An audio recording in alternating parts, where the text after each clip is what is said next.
Bonjour, je suis Guillaume Baudin, associé chez Converteo et je suis ravi d'être avec notre client Fnac Darty.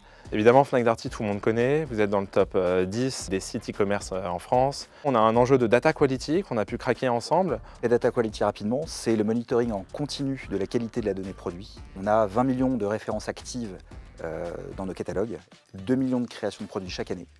Et l'enjeu, c'est de maintenir une qualité optimale autour des taux de complétion, autour des taux de catégorisation, qui permettent en définitive au client de fluidifier son parcours client, de trouver la bonne information et de garder une parfaite compréhension des spécificités des produits qu'on lui propose et in fine, pour le groupe, de gagner des taux de conversion. Les campagnes Google Shopping, en fait, elles sont alimentées par de la donnée produit qui part de nos catalogues, qui arrive dans le Merchant Center. Donc la qualité de données, avant même toute notion d'enchère, de pilotage média, elle est vraiment au cœur de la performance de nos campagnes. Donc il y a évidemment les notions fondamentales de complétion, de catégorisation dont Arnaud a parlé, mais il y a aussi des guidelines spécifiques qui sont liés au format shopping, qui vont nous aider à améliorer notre taux de clic et notre taux de conversion. Et on a vu ensemble qu'on peut espérer plus 20% de CTR si on a les bonnes informations produits qui sont renseignées. Vous avez réalisé des différents dashboards pour savoir finalement quel était l'impact que ça avait.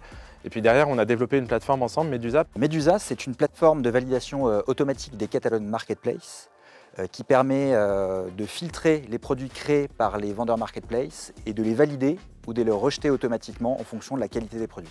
D'ailleurs, du coup, on a traité le sujet à la source finalement, on a amélioré la qualité de la donnée directement sur les produits qui viennent de la marketplace.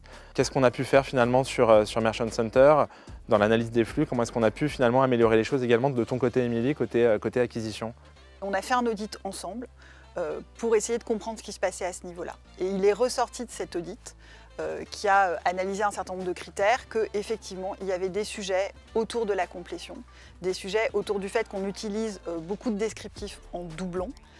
Et donc on a pu mettre en place une roadmap d'optimisation basée notamment sur ce qui avait été fait via Medusa pour mieux travailler la concaténation des titres, mieux travailler les informations qui remontent et donc gagner en performance derrière sur les campagnes shopping. L'impact, il est extrêmement fort et aujourd'hui, du coup, avec ces correctifs qu'on a mis en place et qui sont en cours de développement, globalement, aujourd'hui, on arrive à estimer qu'on va pouvoir aller chercher 100 millions de chiffres d'affaires additionnels sur la marketplace. On va pouvoir améliorer le taux de conversion de 12%, ce qui est non négligeable.